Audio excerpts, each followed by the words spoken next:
and welcome to Get the Table on the Roundtable Discussion Podcast with myself, Adam Wilborn, and the Dudley Boys of WhatCulture. I'm also a Dudley Boy. Michael Sidgwick here to discuss another burning wrestling issue, and that issue today is the end of CM Punk, because earlier on this week, WWE rejected the chance to re-sign CM Punk. First of all, Michael Hamlet, your reaction to this news? Devastated, heartbroken, gutted to see WWE make its first mistake of 2023. Like, all joking aside, devastated and heartbroken. Like, I like WWE, I like CM Punk. I wanted those two things back together. I did not care about how we would have to walk back so much of what he said in the past. I didn't care about the perceptions of maybe what he could offer physically. I didn't even care about the potential locker room problems that he might have caused. Why? Because I love him so much. I'd already kind of figured all that out in my head on behalf of WWE. So, yeah, the story surprised me, but I guess you also have to be realistic. If like I'm already going through the 7 stages of grief, and I'm at the point of like acceptance because it is CM Punk. Survivor Series was maybe too good to be true in hindsight, but I refuse to close the door. I got a problematic relationship with this man, actually. So I know we're saying it's over, but I already disagree with the title of this video. Sidge, any thoughts? My immediate reaction was I was gutted as well. Like, I know what the person is like, or I get an idea of what the person is like, because you can never truly know. I just was desperate to see that promo. Obviously, I was desperate to see him in that context, in the ring again. He's an absolutely tremendous in-ring storyteller. Literally everything he does matters and informs logically the next thing. The sheer level of detail and craft. He's an absolute genius at what he does. I just needed to hear that promo above all else. I needed to hear that promo, because if he was not coming in as a heel in this sort of, I don't know, I guess you could call it like a meta run in which he acknowledges that he hates being there, but he just wants to corrupt it from within, or he just doesn't care that people don't like him. He doesn't care that he hates it. He just wants to win some championships, be a nuisance along the way. If he was a babyface, which would you have to be him as? You'd probably present him as a babyface. One in the All-State, especially. I mean, they're not going to. Yeah, you're in the All-State, as was heavily rumored. Turns out to be a load of bollocks, but it was heavily rumored. This is a company that just exists in this incredible state of success as a result from TV rights fees, but they're not going to turn down a quid. And CM Punk would make a lot of that with his merch sales. Yeah. And the tradition is that the baby faces shift more merch than the heels. What would he have said in that promo if he was a baby face? I was worried about Cody Rhodes and the reaction. If anything, it transpired that the WWE fans were they love stars. People back stars. It's the biggest truism in all of wrestling. But were they going to, resent him for leaving, for creating a competition? Were they going to accept him as one of their own? They did. And Cody, because he's extremely clever, found a kayfabe reason in character to come back. And that was so successful that Finish the Story is a meme, and indeed something that they are desperate to see Cody do. What could CM Punk have possibly said? And the thing is, it's the impossible spin versus the man most capable of spinning it. Yeah. I'm devastated I'm not going to see that promo for now. Yeah, exactly. But I like both of you, I was gutted that when this news came out this week, and as much as I was devastated by that, it is understandable, not only with his previous relationship, as you alluded to, Sidge, with WWE, but the circumstances in which he left AEW. And also, we've seen interviews, Seth Rollins, for example, with people who are currently in WWE who weren't exactly complimentary about the Punker. But we'll get to maybe something down the line with Punk. Like you say, it's never say never when it comes to wrestling, as always. But is he worth the risk for WWE? Yeah, I mean, I should, after we've all said how disappointed we were and come up with the reasons why it would have been great, to sort of reflect the other side of the conversation. There were a bunch of people that were so disappointed maybe in his behaviour within AEW, or what they perceived his behaviour to be in AEW, that they didn't believe he, either deserved a chance in WWE or didn't want to see him back in wrestling, full stop, however you phrase it. Some people don't even like WWE enough to want him there in any capacity. So kind of to represent that voice a little bit. That like all of that stuff, the baggage that CM Punk brought would have been their argument for no. Like you have to chase these people out of wrestling or whatever the take is. I might not personally agree because I like CM Punk, but I get that mindset. And yeah, that he did obviously bring baggage. It would be, I had worked out a way in my head that a short CM Punk run across most of the big shows with very little of the muck of television and the grind and the travel could have worked, but that was probably Fantasyland stuff, and there would have had to have been a lot of locker room contrition and almost like making a point of showing how willing and able he was to work within their system, you know, to be a spoke on the wheel in his own words, because he couldn't be one in a wheel that was custom made for him. So to be a spoke in the wheel he actively kind of called out all those years ago would have been an even bigger reach. I believed money and kind of opportunity and a certain degree of catharsis, weirdly, I know that sounds strange with it being WWE, I kind of thought they would get there, and it's why I'm so subscribed to the Never Say Never thing. To Sidge's point about everybody tuning in and leaning in, Lenny from The Simpsons, what is he going to say? We were talking about this in the office because we always talk about CM Punk in the office. He's that guy. But you know that meme doing the rounds at the moment of Triple H getting in the mid-2000s, he's getting interrupted, but it's by the Judgment Day's music because it happens on Raw all the time. CM Punk pulls the microphone to his mouth, the crowd awaits, and then you hear, I came to play! And straight away you put the Miz out there and it's like, I'm leaning in more. Here he is, you are confronting him with this, a kind of representation of the biggest obstacle of all is he hates all of this and he hates him the most. Let's see it. Every way in which you can explain why this would have not worked and all of the problems he potentially would have created and all that sort of stuff comes with a version of it that also makes captivating television. He's that compelling figure. I think the one thing most people agree on, even when they don't like Phil Brooks, they don't like CM Punk, whatever, is the wrestling industry at large is a more interesting place with him in it. And I think that extends even to all the reasons not to have brought him in. Yeah, when people were suggesting him coming back to WWE, they were already doing it with the caveats of just maybe give him his own locker room and, like you say, do a very specific set of storylines with him, lay out from the moment he arrives, privately, what he's going to do when it comes to Survivor Series, the Royal Rumble, and of course WrestleMania. And many people were booking him just for that run. I mean, Andy Murray said he wouldn't even make it to WrestleMania probably. Yeah, I was going to win a good bruise over that. He's obviously had a variety of issues within the AEW locker room. And the thing in WWE's defense for making this decision is the reports we are now hearing, especially now that old Git is getting moved further and further away from creative and Triple H is kind of taking the wheel with that.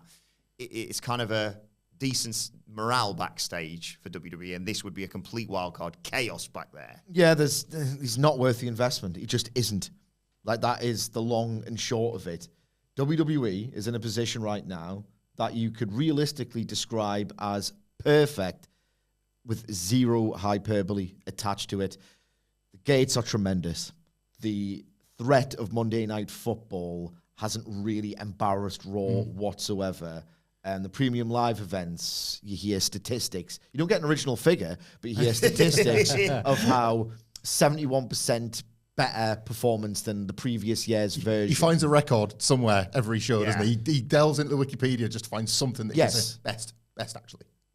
Baby faces are just over to a level not seen this century in WWE. They've got the biggest heel they potentially might have ever had as a top star on top for that long. Morale is great. Why would they need someone who historically has completely buried them, who realistically has proven a trend of only influencing numbers for a short amount of time, who's incredibly disruptive by all accounts, who is at the very least mischievous. There's no value in CM Punk yet. In a year, boom periods are boom periods. They will bust at some point. That is going to happen to WWE at some point. But when, it just doesn't feel like it's ever going to slow down. It feels like they've got the perfect set of circumstances that they have striven for years and years and years. They didn't have to give that many stars that much power or leverage. A lot of the wrestlers are still really underpaid. It's still a destination to go to. They've weathered that from AEW, which has its own problems now, where you hear rumors now in a paradigm shift that they themselves, a lot of the young talent are looking at WWE as a potential destination.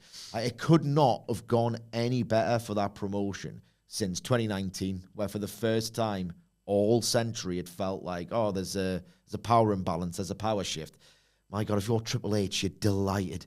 Mm-hmm. You're absolutely delighted. There is literally no impetus to do a knee-jerk reaction. What's the point? Like, the thing about WWE is that it's not this really trendy thing that seems to have this natural lifespan that's going to go out of fashion. Like, pick anything from the past. I'm coughing outside. It's really throwing me off.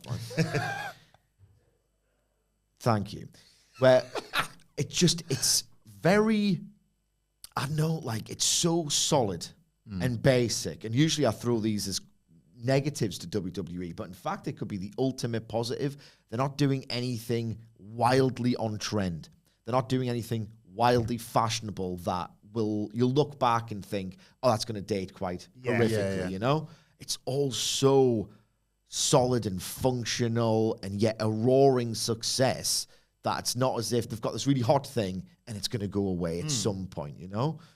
It's really like incredible promotion and booking without being really exhilarating, if that makes any sense at all. Well, with that in mind, you know, and I don't really subscribe to the idea of, oh, maybe this is all a swerve and he is going to show up at Survivor Series, because I think, you know, Sean Ross Sapp and people like that have been very reliable with their sources, and why their source suddenly would start working these journalists for the sake of this, and then presumably they'd be burned as a source forever. I don't subscribe to that. But with that in mind, with what Sige said there, Hamflet, is there a mindset potentially where everything's all right now? Like, I know it's Survivor Series in Chicago, and that would just really fit the narrative really well.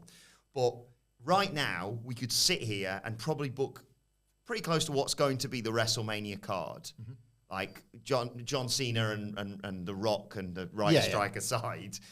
We assume Cody Rhodes finishes the story. He is the one to dethrone Roman Reigns at WrestleMania, for example. We can assume maybe Gunther has a big world title match at WrestleMania. LA Knight was presumably going to be involved. Rhea Ripley, Jade Cargill, those sorts of people. It's all there or thereabouts. Mm-hmm. It's a very different time to what it was a few years ago. Survivor Series is when you're supposed to be able to start piecing it together, So with that in mind, the argument of not bringing CM Punk in is, well, if he comes in, you suddenly have to think, right, well, what do we do with CM Punk at Mania, for example? You don't want to just have him face, no offense to him, but The Miz. You want him involved in the world title side of things. And if you delay bringing him in, because potentially, and we'll talk about his return ever to AEW in a sec, Sige, he's not going to go anywhere.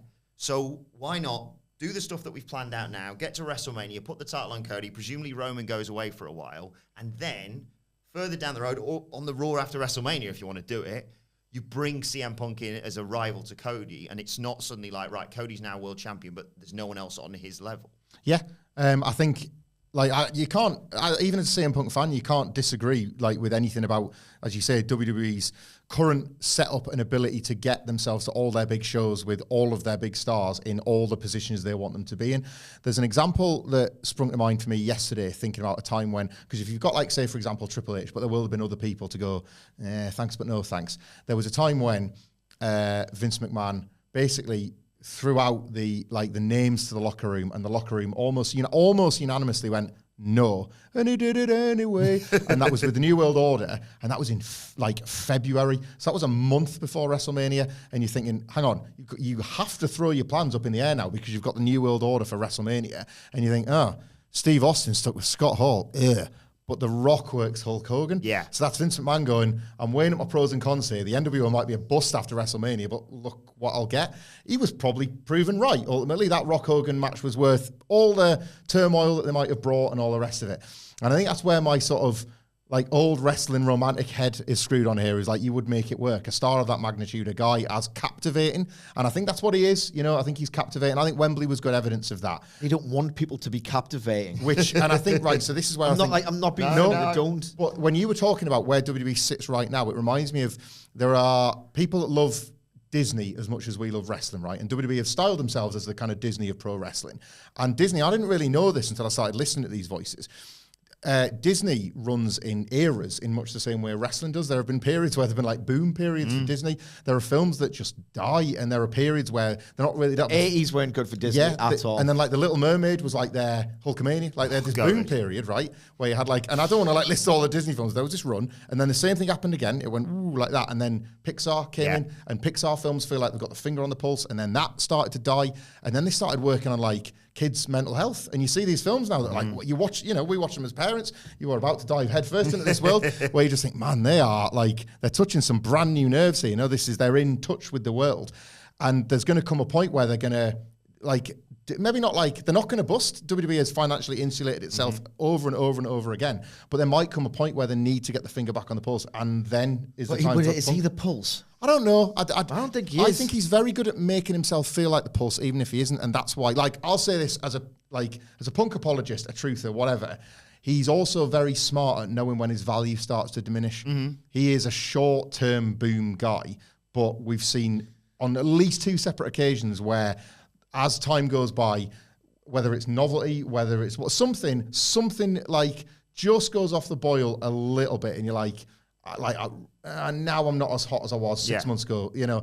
And I think again, a WWE run, not a long-term thing, a Survivor Series to WrestleMania. It's why it's felt so perfect, because you could visualize a 4-match Survivor Series to WrestleMania run, but it doesn't have to be now. It definitely doesn't have to be now.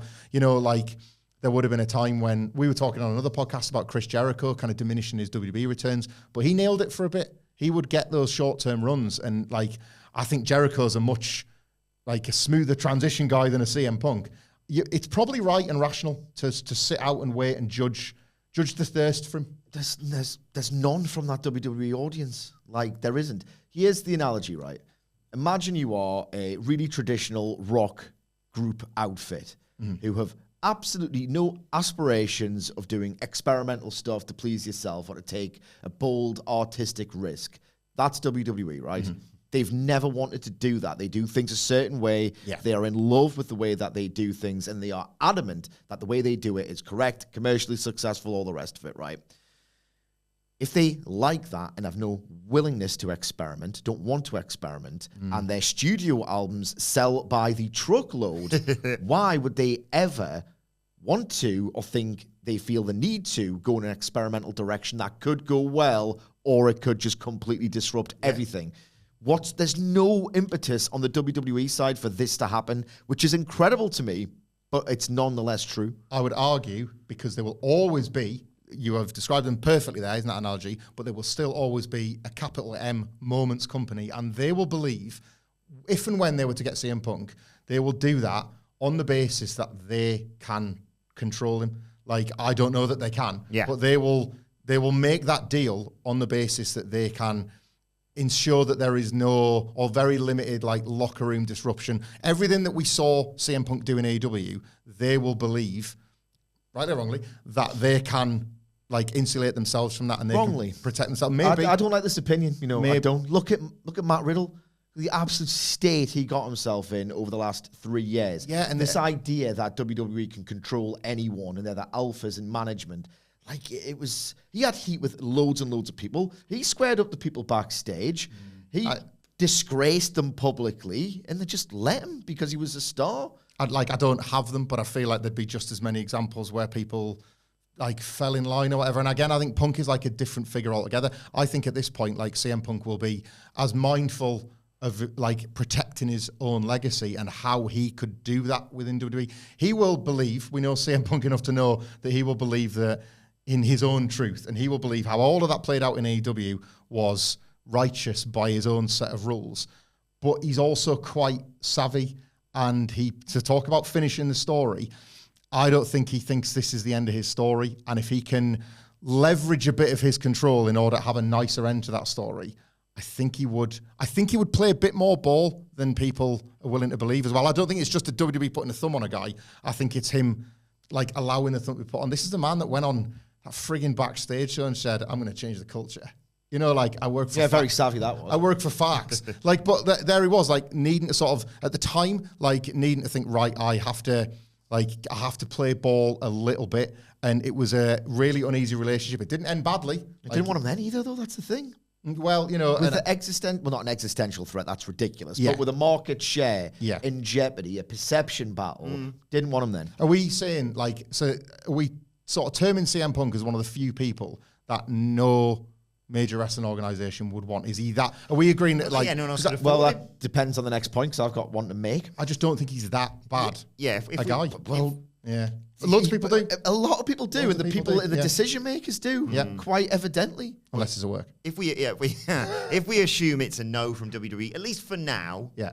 I think it's fair to say, Sige, that, and no offense to these other companies, no one else can get him. No one else can afford him, or would be willing to risk He it wouldn't for do him. it. Yeah, and yeah, exactly. I Maybe mean, like, with all due respect to Impact, no, not happening. Yeah. Million years. No. That's a never. and New Japan with their relationship with AEW would be I hadn't thought of that. Wrestle Kingdom, I don't was think that would. thinking, I yes, don't think but- that would prohibit them. okay. I just don't. But in terms of AEW, is there ever a scenario that he could go back there? Well, that's the thing. Who is the biggest fan of CM Punk? Not named Michael Hamflett. It's Tony. It's the one thing me and Khan. Tony can't bond on. Like, someone else made this point, and it's really quite sobering. So if you're a big AEW fan, you might not want to listen to it.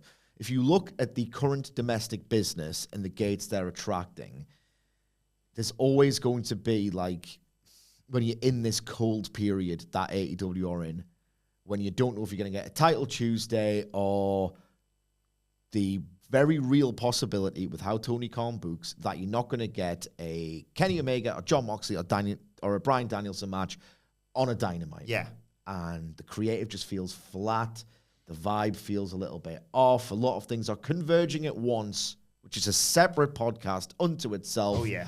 To make AEW a little bit cold. And if you like this sort of thing, by the way, you Hey. should subscribe to our WhatCulture Wrestling podcast channel.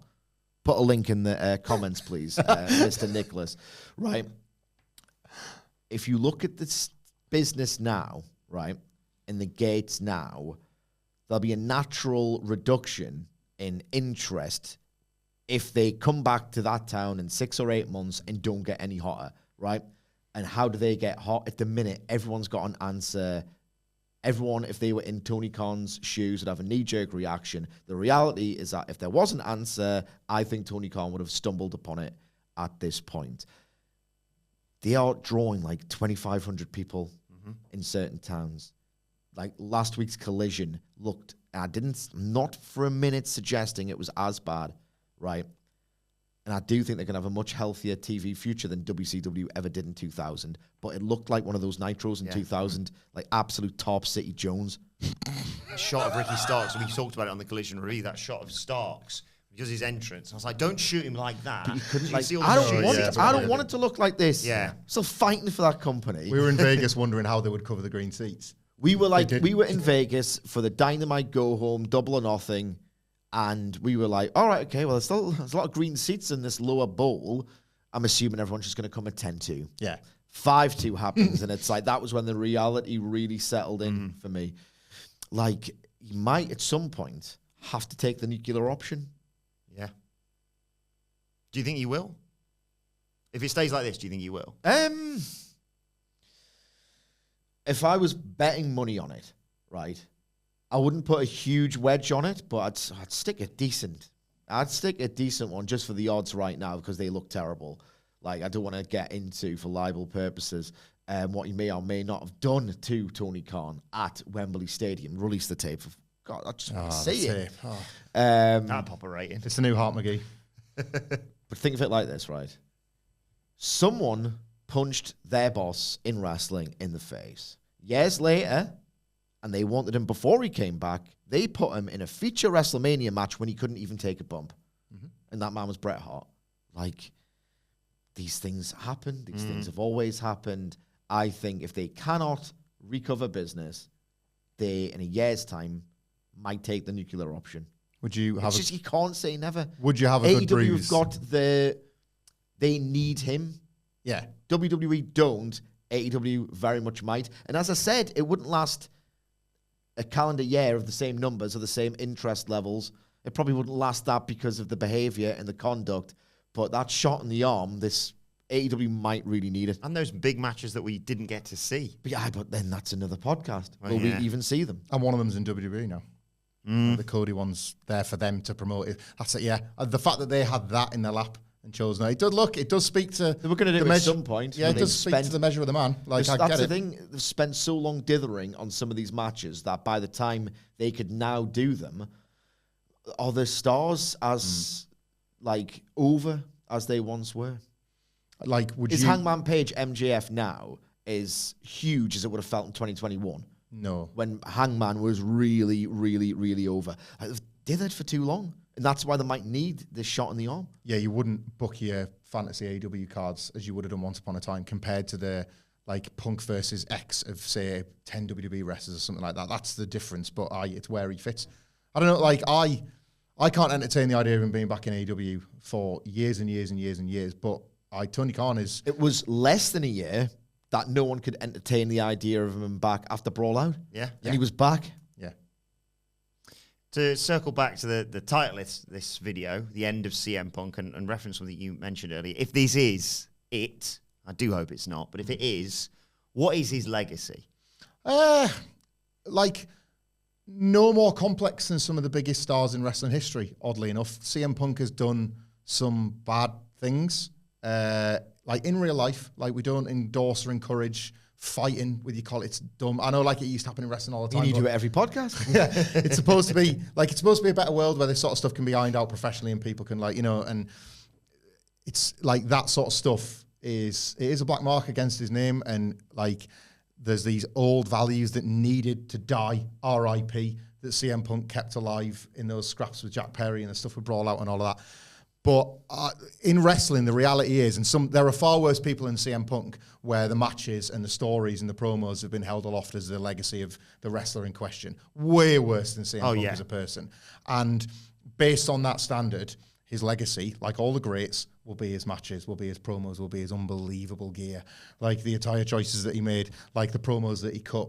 And like for moments, and they were hot moments rather than longer standing ones, the difference he made to business. We kind of have to talk in whispered tones about Money in the Bank 2011 not being this mega draw, but CM Mark Punk... Henry was a bigger draw than Punk in 2013. But then at the same time, like that summer of 2021, that Last Dance number, those YouTube numbers, the T-shirts, the people that we know that like CM Punk kind of brought them back / brought them to wrestling briefly. And then they saw the Summer Punk in 2011 and thought, I don't actually like it. I thought like the guy sitting on the stage, but I'll not stick around. Like he's been more difficult to track than a Hogan, an Austin, a Rock, but he's been a difference maker in a lot of ways. He has done enough. I'd like a cleaner finish to all of this. Yes. He's just a paradox of a bloke. The same thing that drives him to sit cross-legged in 2011 on the Monday Night Raw stage, massive balls, and say, this company sucks and I'm the man to save it, is the exact same thing that compels him to have the conviction to deem himself correct about everything when that is patently not true. It's the same thing that you're not going to tell him he's got a bad elbow drop. Yeah. You know what I mean? That's just CM Punk. He's defiantly himself, and it's all becoming very worn and cliched. And I don't know, like, I think the temperature I'm reading online is that people can't be arsed with him anymore. The man who everyone had an opinion about, just no one can really be arsed to talk about. Like, the most interesting man in 21st century professional wrestling, at long last, I think fatigue has crept in. It's like, I'm not saying that he is a shock jock. He's got so much more substance. Like, it's a shame, really, that a lot of people will think of CM Punk and just think, dickhead. Punker and a butthole. Yeah. You know what I mean? Like, because he's such a genius. Yeah. He's so well crafted in his work. Every idea that he has matters. God, I love him. He's so good to watch so good. when he's dialed into a professional wrestling program.